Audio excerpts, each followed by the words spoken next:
Yes, we know Andor Season 2 is coming out at some point this year. Mandalorian and Grogu at some point next year. But you know what? We have no idea about when we're going to see the Rey movie. The Rey movie starring Daisey Ridley, returning to Star Wars, returning to Lucasfilm, directed by the activist freak Charmin Obaid-Chinoy, who has absolutely no business directing a movie like this. And as much as a million times over, every person has tried to say, oh, it's canceled, it's canceled, it's canceled.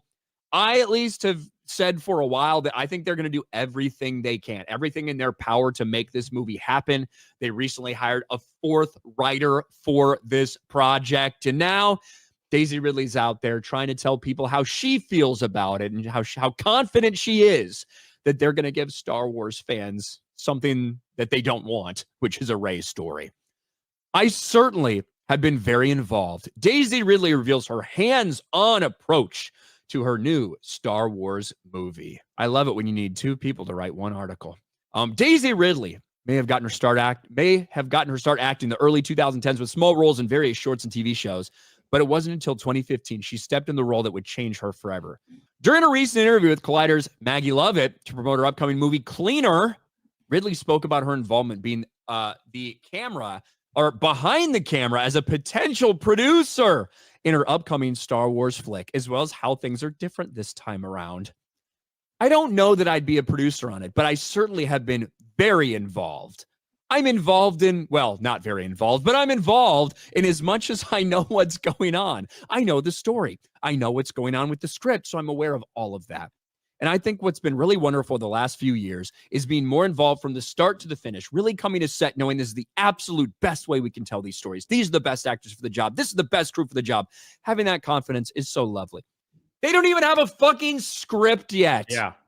Okay?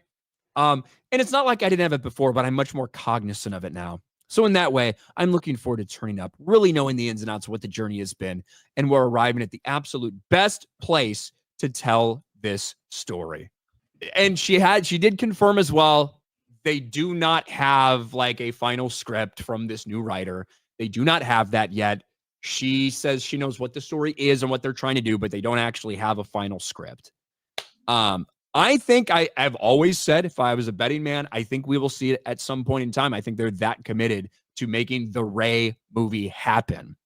But I don't think we're like 2.5, 3 years away, maybe, from this thing ever seeing the light of day. Does this make you feel better, Jay? Does this make you feel like you're going to see it eventually? Absolutely. We'll probably see it. I thought there was going to be a trilogy. Then they said there was going to be a standalone.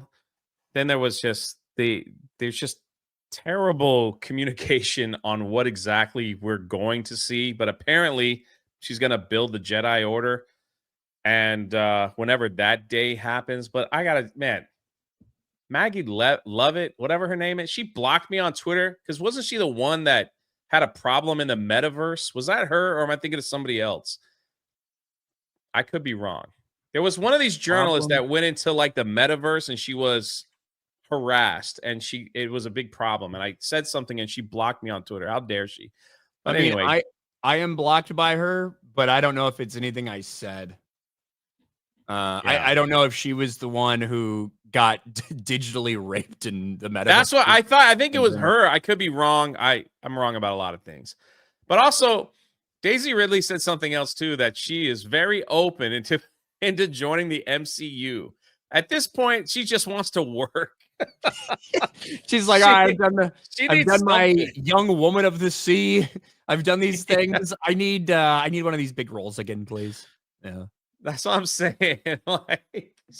So maybe we'll see her not only in Star Wars, but part of the MCU. That, then she could spend the rest of her life at Comic-Cons, signing stuff. There you go. What do you think the line would be like if Daisey Ridley went out to MegaCon or like whatever? She doesn't do that stuff too often, does she? No, I think like the first year would probably be packed because the lines get flooded with like collector people that looking for autographs to make whatever, like movie posters and action figures. If they know that like an actor is only going to be there like once or twice a year, like the line for Brie Larson was massive. She hardly ever does those things. So the fact that she showed up, people came with like 20 things to sign in one shop. You know, it was a constant, and they were paying whatever. I wish I could have been at that con, but it didn't work out. She asked about you twice. Anyway, but it's like I think it would be pretty. I think it would be like the first few would be pretty a big draw just for collectors to get stuff signed. Yeah, and she hasn't done it before. I'm sure there are people that would like it, but in general, the audience is not demanding a Rey movie. The audience doesn't want a Rey movie. The audience doesn't want, and it's nothing against Daisy Ridley personally. It's about the character and what they set up throughout the entire sequel trilogy. The miserable payoff that we got in Rise of Skywalker. No one wants to see this character anymore. And I think that Star Wars is committed to pushing it. They brought them up on stage at Disney Star Wars Celebration, both Rey and Charmin Obaid-Chinoy. Charmin Obaid-Chinoy is a woke activist freak who only cares about pushing propaganda, who is not going to go quietly into the good night if they decide to quietly fire and move away from the fat, woke, Muslim female director, right? Who just wants to make stuff about oppressed women. She's not going to go quietly in the good night. No. And you're absolutely correct. They wanted this Rey character to be Anakin, Luke Skywalker level of popularity. They built the whole Star Wars hotel around Rey. That was the whole thing. Come hang out with Rey. They literally built Galaxy's Edge around Rey. You know, for whatever it's worth. We were talking about theme parks. But she ain't it, man. She ain't it. Yeah, and it's not about Daisy Ridley. It's like terrible character development. So I guess we'll see. We shall see if it ever comes to fruition. Rey Skywalker. I mean, they did everything. That's just to make her like Luke. So maybe they'll kill her.